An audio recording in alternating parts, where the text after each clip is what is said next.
Cashflow Diary Podcast, episode 601. Welcome to yet another exciting episode of the Cashflow Diary Podcast, the podcast that teaches you insider tips, tactics, and strategies for creating leverage streams of cash flow into your life. Learn from top-performing entrepreneurs, business owners, investors, and thought leaders from across the globe as they share their secrets to success. Like what you learn on this and other Cashflow Diary podcast episodes? Go to learninvestingnow.com and sign up to receive powerful tips and information that will help you succeed as an entrepreneur and investor. Now, here's your host, investor, entrepreneur, business owner, educator, speaker, author, and master facilitator of Robert Kiyosaki's All right, ladies and gentlemen, welcome to another episode of the Cashflow Diary Podcast. I'm your host, Jay Massey, and I'm glad that you are here today because we are going to talk about opportunity. And it comes in various different forms. Right now, as you are out there in the marketplace, you might be witnessing chaos. And I've always said, where there's chaos, there's cash flow. And that means there's an opportunity for you and I to expand our business, grow our business. Maybe for some of you, this is the perfect time to exit, i.e. sell your business. And what you're doing is you know that. And what you're trying to do is you're trying to find that individual who can help you make that happen. And I happen to have with me today an individual who does exactly that. One, he makes things happen, but most importantly, he makes selling your business happen. And you actually probably already know him because he has been and is known for being the number one business broker. He's been in the likes of USA Today, Forbes, as well as Seeking Alpha. And what's important is right now, today, he's here to help you and I. So here's what I want you to do.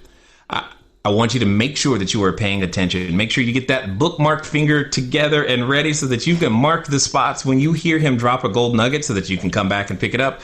And if you are walking the dog and washing the dishes and doing all those other things that tend to happen, just get ready to hit the back button and listen over and over and over again.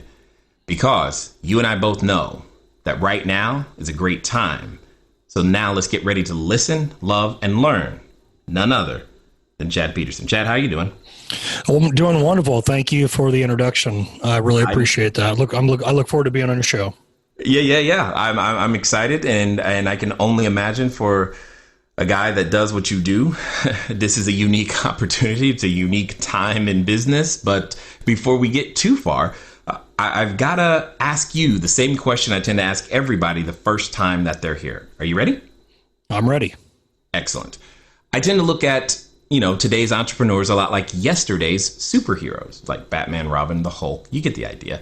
Because I think entrepreneurs and superheroes have a number of things in common. For example, as an entrepreneur, I can envision myself flying around town using our products and services and saving people one sale at a time. And yes, I'm probably wearing a cape and mask and tights at that moment, but that's not the point. Also, though, like a superhero, an entrepreneur has a beginning. So if you think about Spider-Man, there was a time where he was just a kid going to school, doing his thing, and then one day discovers he's got a superhuman ability because he got bit by a spider, and now he has to choose whether to use his newfound ability for good or for evil. So my question to you is as follows. Besides, the accomplishments that we know you for and your book, Swinging Doors, and all of the other things that you have gone out there, the big notable transactions. I mean, 1 million to 25 million, that's some stuff. Besides all that, what we want to know is, who is Chad Peterson? It's a wonderful question, and I hope to give you a wonderful answer. I think that if you study people that are driven, the entrepreneurs, the superheroes that you mentioned, it almost always points to something that you kind of touched on, which is where it all began. And I think any hard driving, tenacious, stubborn, you got to be stubborn to be an entrepreneur. You have to see things not only with your eyes, but you have to feel them in your gut in order to push through all the obstacles that are bound to come your way as an entrepreneur. And I think whatever happens in an entrepreneur's childhood is really what defines him, as you mentioned with the Spider-Man comparison. And for me, I'm a very candid person, so I just tell it, the truth as it is. When I was young, I grew up in a very tumultuous house, and my mom was married multiple times, and it was just a rough upbringing. And really, the defining moment for me, Jay, was that I knew that I had to do it on my own, and that's not something that most children ever grasp. In fact, it took me so long to realize that I had such a man's mentality as a young boy that if it was meant to be, it was up to me. And so as a young boy, and I'm talking little, man, I was too little to even be doing the things that I was doing, but something in me just knew that I had to do it. And so I'd knock on doors. I would pick weeds out of flower beds. I would shovel snow. I would mow grass. I would walk dogs. It was in me that if I went and did something that honestly I didn't mind doing, because what am I going to do? Hang around, run around with my friends and do stupid things and ride my bike. It was just like, I'd rather go make a few bucks. So that entrepreneurial spirit was already in me. And as I was a kid, and I'd go make $5 here or $20 there or whatever, pretty soon they had to open up a bank account for me because I had accumulated all this money by the time I was like 9-10 years old. I'd go to garage sales. I'd buy something. I'd flip it. I didn't even know what it all meant anyway, but I knew if I bought something for $6, I could turn around and sell it for 10. That was a $4 win.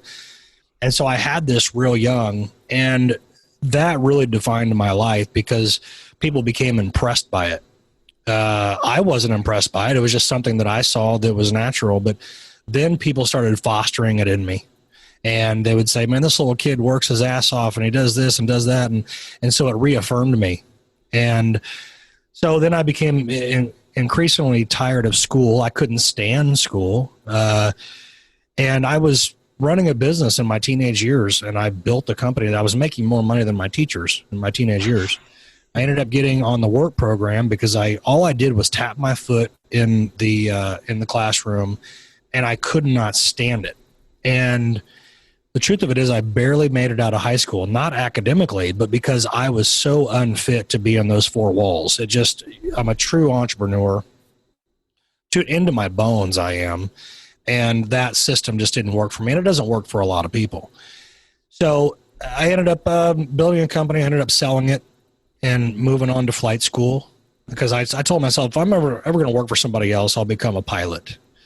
And I became a commercial pilot in 9/11. I was flying a plane in 9/11. I was flying a plane right at Orlando International, where George W. Bush was parked with Air Force One. And I was diverted to Orlando Executive. And I landed the plane, and my career was over in 3 months. And 9/11 had hit officially. And so I just dusted myself back off. And I went right back to my entrepreneurial roots. I built a company. I built another company. I built another company. That's all. I just kept building companies and selling them. Now, the second inflection point of really what made me is in 2007, 2008. I had 120 employees. I was making anywhere from $7 to $10 million a year. We were in the subprime mortgage industry. I had my own warehouse line. I had $5 million of my own money. And I got crushed in 2008. So 01 happened. I lost my flying career. No big deal. Dust myself off, fight through the depression because that's all I thought I was going to do for the rest of my life. And what an entrepreneur does is he just says, you know what? I'm going to keep going. Now, when 07, 08 hit and I had just lost $7 to $10 million, man, that was it was real touch and go there for me. I was like, man, I cannot believe this. It was just 7 years after 01, and I'm facing mega loss. And so I went from $7 to $10 million a year to absolutely broke. But I turned lemons into lemonade. And I went out there in a horrible time, which I'm going to compare our current situation of the coronavirus to 2008. because I think that's where we're headed.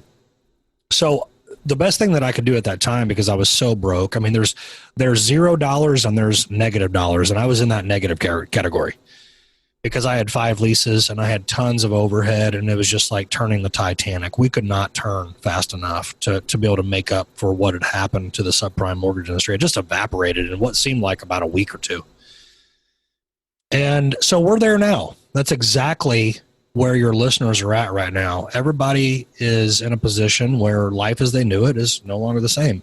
So what I did in 2008 is I figured out, okay, if I can go out and I can go make $700 to $1,000 a day offering services to homeowners.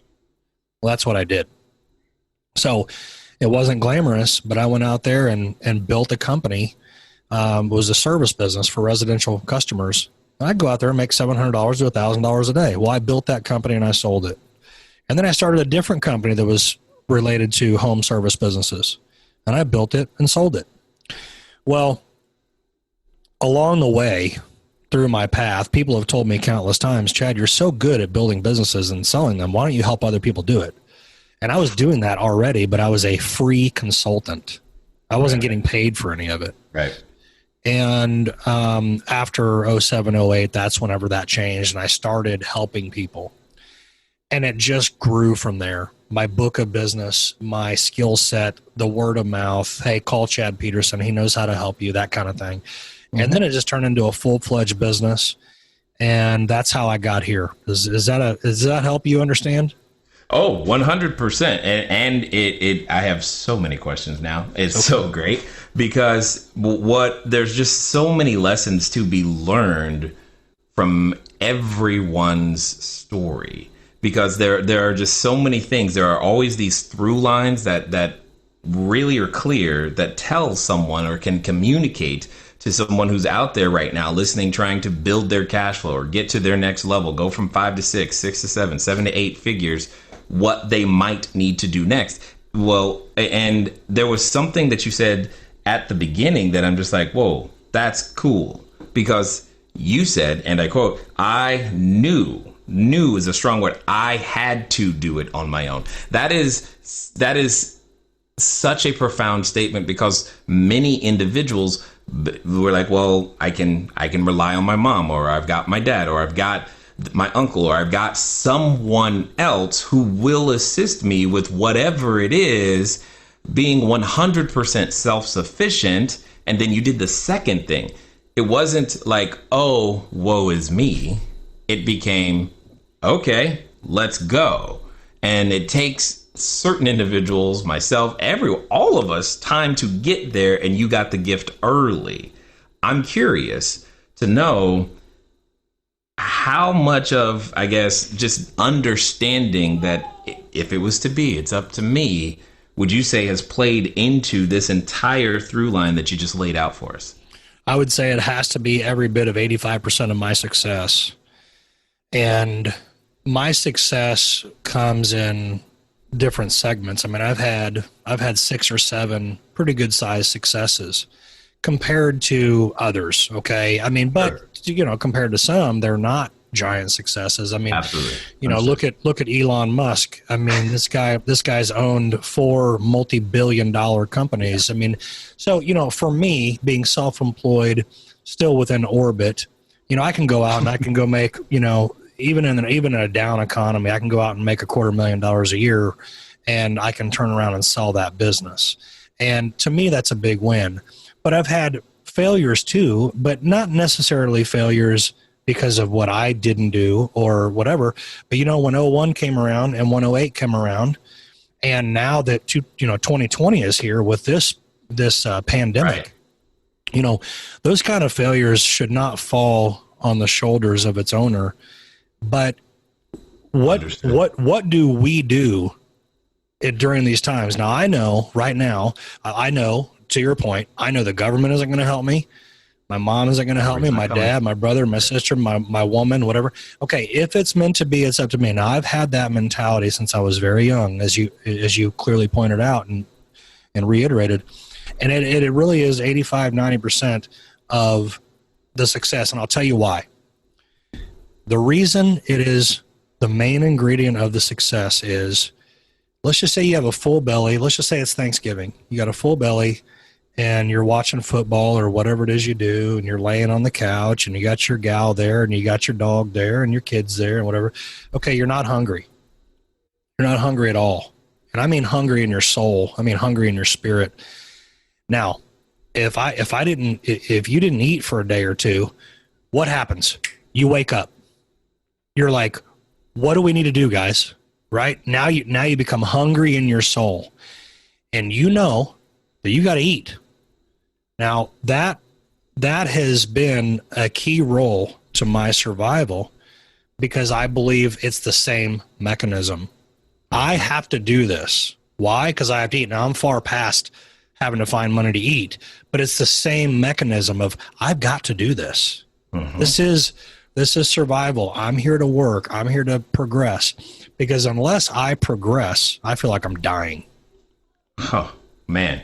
Truer words have never been spoken, because that's so there. And the thing I want everyone to hear is that you've managed to avoid what many people will unfortunately do, is they blaming something outside of themselves, even though the circumstances, it's not like you had any control over 01, 08, or now. But you didn't stop and go, well, that's why, and now the world owes me. And those are the things that I believe are to be commended, and to help people understand that, like, look, if you are going to be what you say you've always wanted to be, here's how to do it. But now there's something you said that I am completely intrigued by. I have no clue, because there's a reason, though, and I got to know. You mentioned that you knew that I needed to be able to have a home services business that could do between $700 and $1,000 a day. That was not a randomly picked number. There was a reason that was there, and it caught my attention. And I have to know, why that number? Well, that's a good question. And the reason is because I knew that even during hard economic times, if I could find a service that I could do on a home that was under $1,000, it was still affordable for most Americans. Versus if I went to go do a service that was $20,000 or $30,000 on a home, it would not be affordable. So I went for volume in times of famine. So I went for volume instead of higher price tags. So I knew that people would receive my marketing and they would give up $700 to $1,000 to me for a home service that they thought was valuable in such hard economic times. So then that becomes the question, based upon, we'll call it Chad's blueprint. Are you saying that volume over is the better, volume over margin? Is that what you're really saying? Or achieve margin? During hard economic times, for instance, well, by the way, I wrote a book called From Blue to White. It's a working man's guide to self-employment. And I wrote that book in 2000 and I believe 12, which I think that's what it was. I wrote that book in 2012 after the hard economic collapse. And it was just basically a story and a blueprint as to how I made it through those times. Now, I built and sold a company during the hardest economic times, and it was not necessarily because I was married to a concept of lower price versus higher margin. It was just that everybody was complaining about how money was tight. So I knew $1,000 anybody could do, as long as I could make the case that the service I was providing was going to benefit them and not cost them too much money. So I would literally make $700 or $1,000 a day. And if I worked 22 days that month, actually out there in the field doing it, I was making damn good money in hard economic times. Versus if I was selling a higher price service, I would have had way less clients, maybe more margin, but it wouldn't have been a consistent, steady flow of income. And that's really what I wanted during those hard times. So it was definitely a strategic calculation as to how I was going to approach that business based on what people felt comfortable with spending. Yeah, there was no way that was random. And I was like, that I needed to understand, because there's always a process that gets developed when we've gone through something that becomes the impetus or the way or the path or blueprint, as you say, that you ended up writing about. So talk to me about this, because I know there's a number of people who are experiencing various emotions right now and probably will for a little while. And one of those big emotions is going to be just the emotion of fear. But yet you speak of taking more risk when, you know, there's fear in the marketplace or when someone is afraid. Now, I know what I believe about fear and things of that nature and what we should do, but I'm curious because you've built, bought, sold during times like this. Why would someone listening, because they if they were here, they would say to you, but Chad, it's crazy right now. Shouldn't I wait until it's all over? Hello there, entrepreneur. This is Jay Massey, and what I want to say to you is that the number one mistake that I have ever made in business, number one, has been waiting too long to do the books, waiting too long to get the bookkeepers, the accountants, the CPAs, the CFOs involved, and I don't want you to make that same mistake. That mistake cost me over six figures, and now for a significant discount, you have the ability to get your books together using FreshBooks. So what I want you to do is I want you to go over to gofreshbooks.com/cashflowdiary. Again, that's gofreshbooks.com/cashflowdiary. FreshBooks is the easy to use software designed to help you, the small business owner, the freelancer, get organized and save time on invoicing, getting paid faster, keeping those books in order so that it becomes a bonus for you to do your taxes as opposed to a burden. Go over to gofreshbooks.com/cashflowdiary and get started today. And now let's get back to the rest of the story. Well, you can wait, but there's going to be people that don't wait that make a ton of money during these times. So it would seem logical to wait. I get it. If you give into the fear, but you know what? If everybody takes that mindset, not to get too philosophical here, but if everybody takes that mindset, that's the exact mindset that kills an economy. What people don't understand about an economy is that all it is, and I don't care if you take 4 years of econ class in college, I can boil it down to one thing. An economy is nothing but people exchanging money.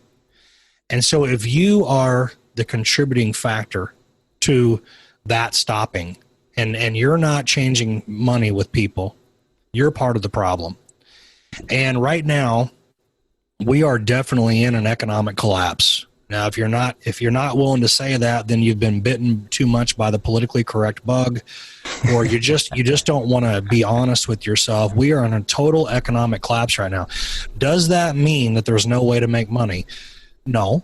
What it does mean is that a lot of people that give in to the fear rather than being opportunistic during this time, they will perish, and they will be looking for the government and handouts and lease forgiveness and mortgage forgiveness and car ownership forgiveness and things like this.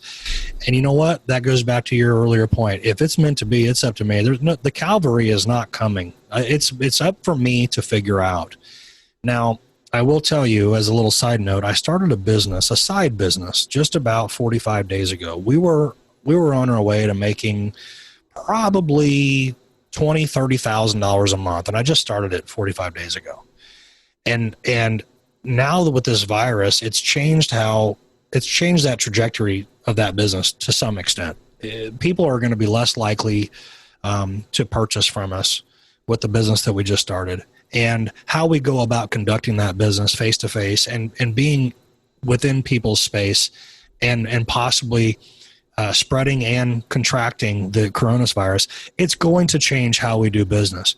Yeah. So what I'm doing right now, just as a little side note for your listeners to further the point, yeah, I have that business. We were on our way to making net 25, 30, maybe even more, maybe $40,000 a month. And that's great. But now that that's happened, the coronavirus, I'm shifting gears a little bit. So I'm going to work twice as hard. Yep. Because that's what the market is demanding. And what I'm going to do is that I'm going to open up a different service that is backed by insurance money. Why? Because insurance money pays.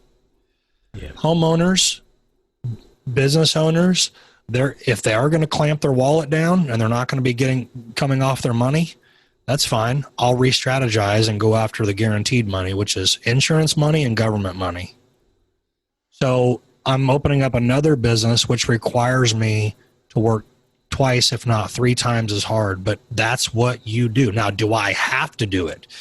No, I'm way past the point of survival. Well, let's be real. You don't have the financial need to do it, but who you are, requires you to do it. Yes. You can't not do it. Right, exactly. Yeah. Now, financially, I'm fine, and I don't have to worry about the next meal or the next, $100,000. I don't have to worry about that. But yes, you're right. You put that in scope for me. I have to do it. And that's what makes me TikTok, that's what makes me roll. Yeah, people ask me that one all the time. I was like, you just don't understand. This completes me. It's like it's like I am not me if I'm not doing this. That's just how it is. Right. And now there's something though that I find unique as a person who sells businesses, as you do.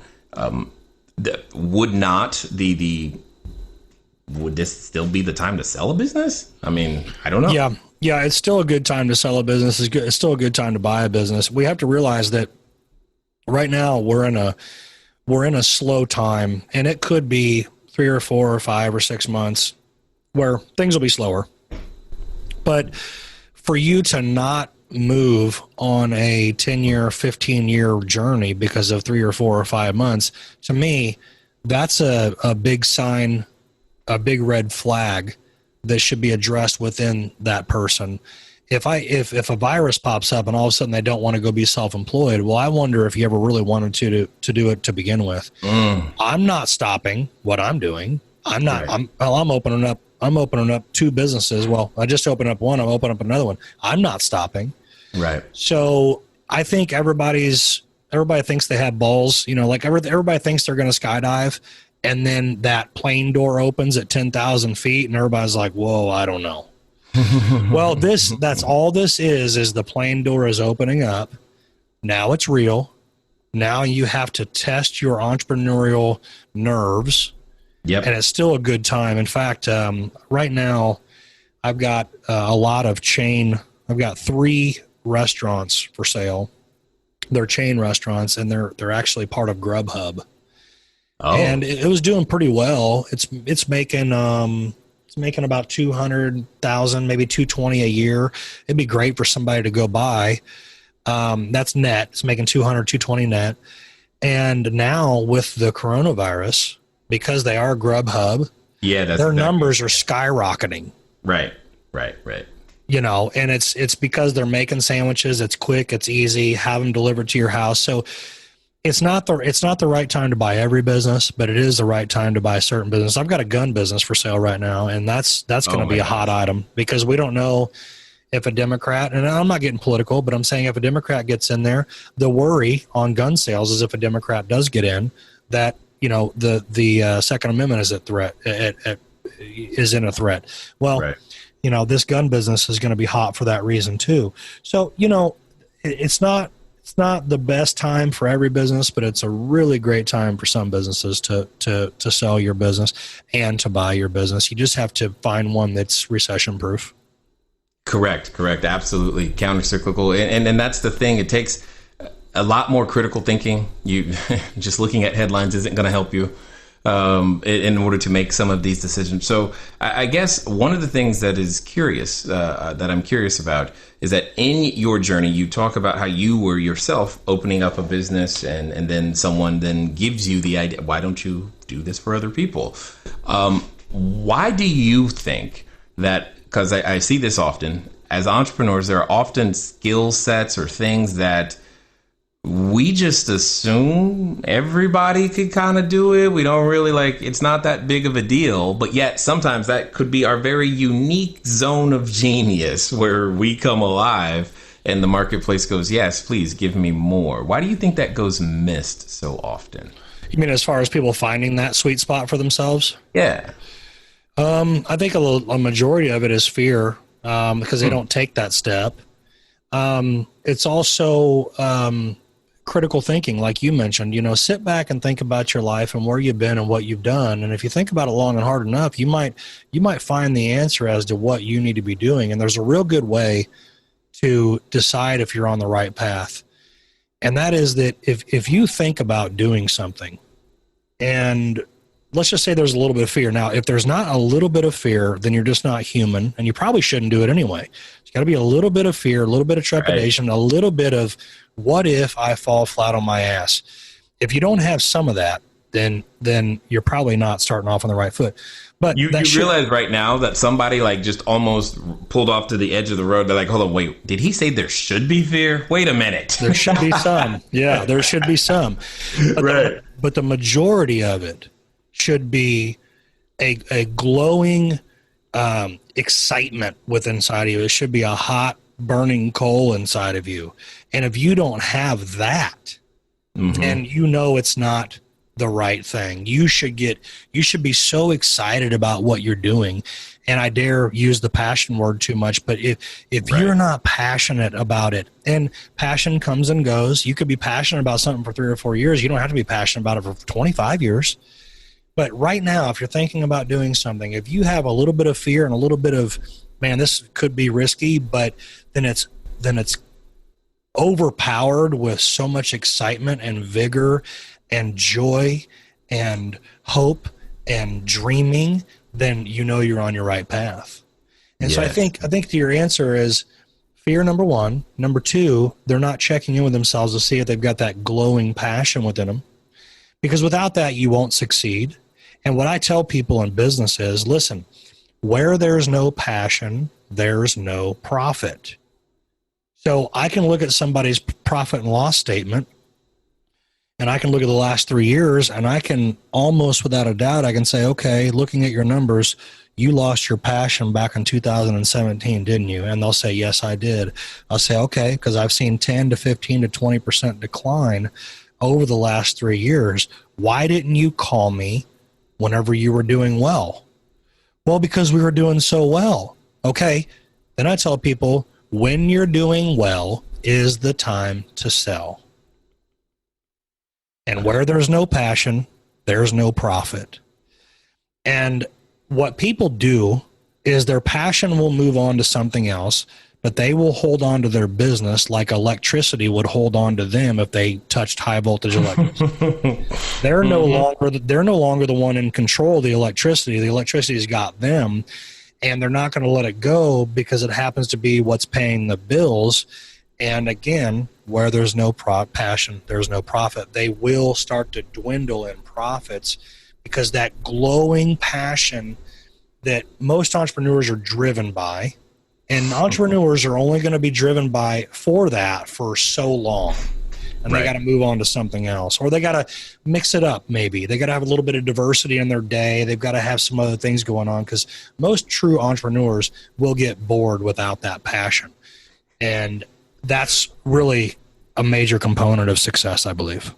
Agreed 100%. And I have definitely been through many, many cycles of boredom and excitement, to say the least. To say the least. Now, for those that have listened this far and either go, hey, well, Chad can be the guy that can help me, get my business sold, or they want to find out more about what you're doing, or, just figure this whole thing out as the economy continues to move. They don't want to be a part of the problem anymore. They think they can be a part of the solution. What's going to be the best way for them to catch up with you? I encourage your listeners to go to petersonacquisitions.com, and on the website of petersonacquisitions.com, they can go to get the book. If they click on get the book and they fill out some basic information, which, by the way, I don't sell my information. It's just a way for me to contact them. If they let me know that they heard me on your podcast, I will give them a free download of the book. I'll contact them, give them a free download of Swinging Doors, a guide to selling your business, and I'll answer any questions they have, and I will help them establish what their business is worth today So then they can have more faculties to make a decision and whether or not it's the right time to sell now or to wait. I love that, and I appreciate you being of service in those ways. Now, as we wind down here, I've got a final question for you, because I kind of think I know the answer, but I want to hear it in your words, which I think is going to be fun. So there's a number of individuals listening right now, and in the time that they have listened to you and I go back and forth and talk about, what we do, the economy, the state, and moving forward, etc., they were in one spot at the beginning of this episode, and now they're in another. They're at what I like to call the precipice of decision. And they like, man, I'm going to draw. That's it. I'm doing it. And yet at the same time, like I know, that when we get there, we have that little voice that often shows up in the back of our head. And it reminds us of how it didn't work last time. Don't you remember 08? What about 2010? This is just like 9/11. Be careful. And then for some people, they're related to that voice. So I guess my question is as follows. This time, Chad, they're going to do something different, something unique for them, that they're going to follow through. And they're going to do so in the next 24 to 48 hours. What would you suggest that they do? As far as taking action during these times? Yes. I think right now is a time to, especially right now on the 19th of March of 2020, it's time to really go inside yourself. And like you said, don't just read headlines, but go within, figure out where you're at. This is a defining moment for people. Ooh. This is 9/11 terrorist attacks. This is 08 financial collapse. This is 2020 financial collapse. This is the time to take a real solid look at your own personal inventory. Decide where you're at and decide where you can assert yourself in this market. Because taking action without first taking inventory will be a failure. You have to go inward and decide where you're at in this market, what you can bring to the market, what kind of holes are in the market that you could fill. Now is a time to reach out to people. This is biblical. There is safety in the multitude of counsel. Mm-hmm. So I would encourage your listeners to listen to more of your podcasts. I would encourage them to get a hold of you if they need some advice from you. I mean, right now is a time to go within. It's a time to also ask your counsel. Yep. Listen to podcasts. Ask people that you respect in business. Reach out to the business leaders of today and assess where you're at before you take action. Because I find that most failures exist without taking such personal inventory and just trying to go do something that's half-cocked. And then, by the way, you can't make a good decision if it's a half-cocked decision because you haven't done what it takes to get really behind your idea and make it happen. So put it this way, I've probably got 200 hours of thinking about the next move I'm going to make, and I just decided what it is. Yeah. For my next business to thrive during a time where other people are just going to try to survive. I'm going to try to thrive. But that's because I've gone inward, figured out what I can do, where the holes are at, and I'm chasing money that's guaranteed, insurance money on this next business we're going to open. And by the way, I open up a business, I build it, I sell it. That's what I do. In addition to selling businesses for other people. So I would just tell people to go inside, take inventory, figure out where you're at, pause for a moment, and then be ready to take massive action whenever you decide what the answer is. I love it 100%. And I definitely appreciate, you taking the leap, the journey, the time, if you will, to be out in front right now. Because I think that's what the marketplace needs. It needs to hear the voice of the small business owner. It needs to hear that, hey, we're not going anywhere. We're pushing forward. In fact, you can push forward with us. You might want to consider that because we can be a part, if not all, of the solution to some degree. So, and I definitely just want to say thanks for taking the time to be here and to share your knowledge, your wisdom, and your insight with us at the CashFlow Diary, sir. Yeah, and I appreciate being on your show. You're very good at what you do, and I plan on staying in touch with you further and maybe doing this again in the future. All right, ladies and gentlemen, you know what time it is. It's time for you to move at the speed of instruction. What does that mean? That means get over to PetersonAcquisitions.com. Why? When? Now? Why? To get the book and do more. This is the time. Defining moment. Those were words you just heard him use, and that's because it's true. Remember, my moment was back in 2008. That's when I got started in the real estate game. That's when things were falling apart, but it's what you guys hear me talk about today. It is because that market broke that created my opportunity to get in, and I have a strong suspicion that for many of you, this is the same thing. Again, you've heard a master, and now it is your turn to go become the apprentice. Ladies and gentlemen, it's been fun talking to you today. I look forward to talking to you soon. Until next time.